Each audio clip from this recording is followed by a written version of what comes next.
In the spring of 2009, a ship pulled out of a shipyard in Turku, Finland, and nothing in the cruise business looked the same afterward. The vessel, Oasis of the Seas, was longer than the Eiffel Tower laid on its side and heavier than the largest aircraft carriers ever built. It could carry more than 6,000 passengers and over 2,000 crew, but the headline number obscured the real story. This wasn't simply a bigger boat.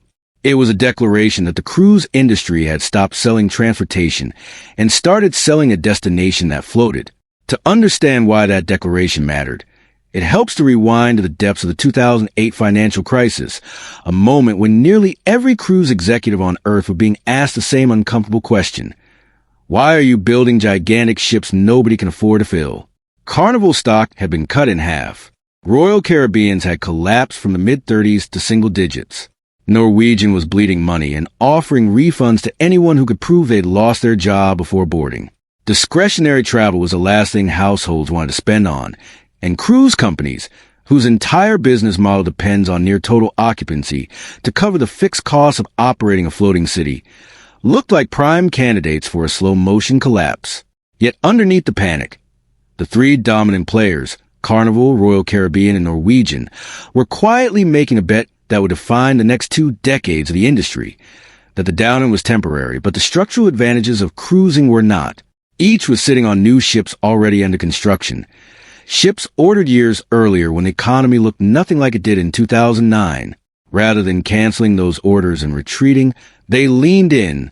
That decision, made under conditions of maximum uncertainty, became the opening shot in what can only be described as an arms race. One fought not with weapons but with water slides, ice rinks, and Broadway-caliber theaters. The logic behind the bet wasn't blind optimism. It was rooted in a simple truth about how cruising had won over the average American vacationer in the first place. For decades, cruising's pitch had been convenience wrapped in a single price tag.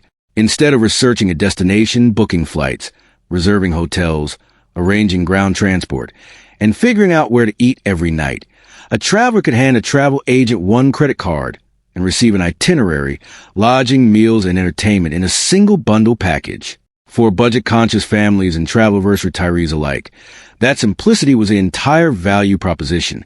It explains why, even through recessions and fuel shocks, passenger volumes kept climbing through the 90s and 2000s, tripling over that stretch. But convenience has a ceiling. A product built around ease and affordability eventually earns a reputation. And the reputation cruising had earned by the late 2000s was not flattering. It was seen as a vacation for honeymooners and retirees, heavy on shuffleboard and light on excitement. Something parents booked because it was cheap and easy rather than because their teenagers were begging to go. If the industry wanted to keep growing once the recession ended, leaning further into cheap and easy wasn't going to cut it. It needed a new pitch, and the recession, paradoxically, was exactly the moment that pitch arrived. Oasis of the Seas was Royal Caribbean's answer, rather than organizing the ship the way cruise lines always had. With cabins stacked above a handful of generic public decks, designers split it into 7 distinct neighborhoods, each with its own personality. There was a zone built for young children, with crayon and craft programming, and a separate zone built for teenagers who wanted absolutely nothing to do with crayons. There was an entertainment district with nightclubs and live music, a sports deck with basketball courts and zip lines, a spa with dozens of treatment rooms, and, most strikingly, an open-air boardwalk and a literal park down the center of the ship lined with real trees, designed to feel like a Manhattan streetscape floating in the middle of the Caribbean. The ship wasn't a vehicle anymore. It was a vacation. You could spend an entire week aboard and never once think about which port the boat happened to be sailing toward. That shift in emphasis solved 2 problems simultaneously, one obvious and one much less so. The obvious problem was the image issue.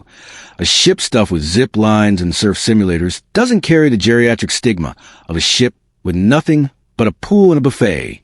The less obvious problem was fuel.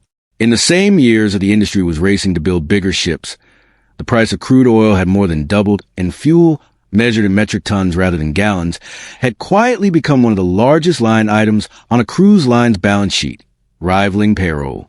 The traditional response to a fuel spike was to cut port stops, shorten routes, slow ships down, or tack on surcharges, all of which infuriated passengers who booked a trip specifically to see particular places.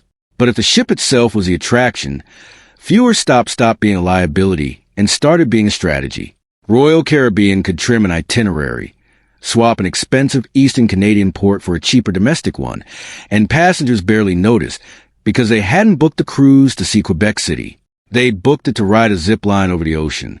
Once that realization took hold, the entire industry reorganized itself around it.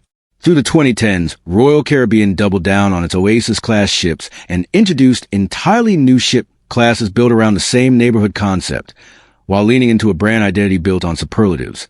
The tallest slide at sea, the first skydiving simulator at sea, the largest onboard park at sea. Carnival took a different, more economical path, marketing itself as the unpretentious, family-friendly option, with ships sailing out of drivable American ports and prices that undercut the competition.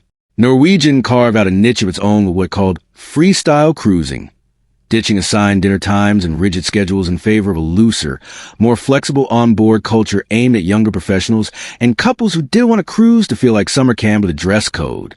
3 different brands, 3 different personalities, but all racing in the same direction.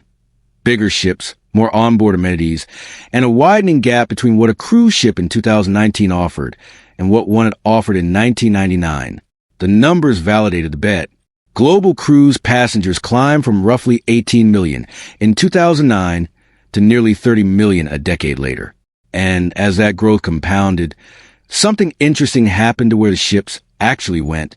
In the early 2000s, itineraries have been genuinely diverse, with cruise lines running routes up and down both American coasts, into Mexican Riviera, toward Alaska, across to Europe. By the late 2010s, the map had flattened dramatically toward a single region, the Caribbean. Part of that was simple physics. The newest, largest megaships were often too wide or too tall to fit through certain canals or under certain bridges, ruling out some traditional ports entirely.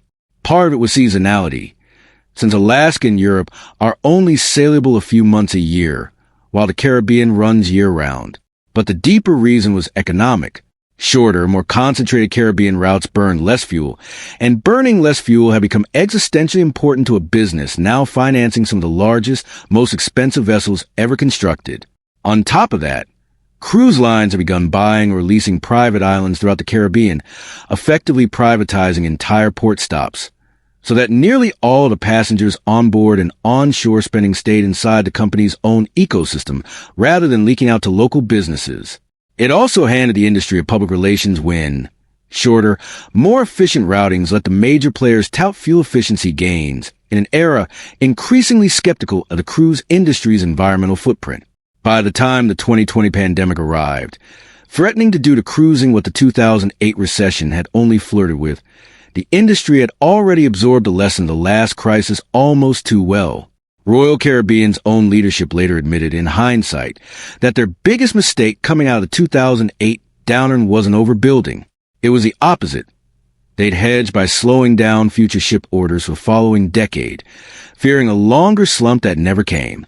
When demand snapped back faster than anyone expected, with all new ships already in the water leading the recovery, Royal Caribbean found itself playing catch-up against its own caution. That memory shaped how the industry approached the pandemic.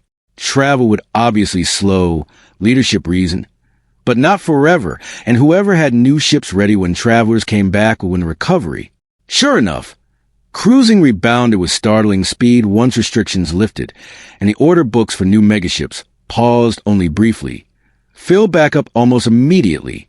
What's striking about the last decade and a half isn't simply that the ships got bigger. It's that the industry stopped thinking of itself as competing against other cruise lines and started thinking of itself as competing against land-based vacations altogether, hotels, resorts, all-inclusives, theme parks. And land has noticed. Ritz-Carlton, a brand built entirely on hospitality rather than maritime logistics, launched its own small ship line, deliberately avoiding the word cruise, even as it sells week-long voyages through the Mediterranean and Caribbean aboard a vessel carrying fewer than 300 guests. The strategy borrows everything that makes Ritz-Carlton's hotels work. Staff trained to recognize returning guests, the same warm aesthetic of exposed wood and soft lighting, restaurant programs designed by hotel chefs, and transplanted onto the water, betting that loyalty built on land will translate to loyalty at sea. Disney made a nearly identical wager years earlier, folding its cruise division directly into the same corporate unit that runs its theme parks rather than treating it as a separate business, so that everything Disney has learned about managing families, costume staff, and immersive environments since the 1950s feeds directly into how its ships are designed and run. Four Seasons and Orient Express are following with their own ships scheduled to launch in the next 2 years, each making the same bet that brand trust earned on land can be exported to sea. None of this suggests the megaship era is winding down.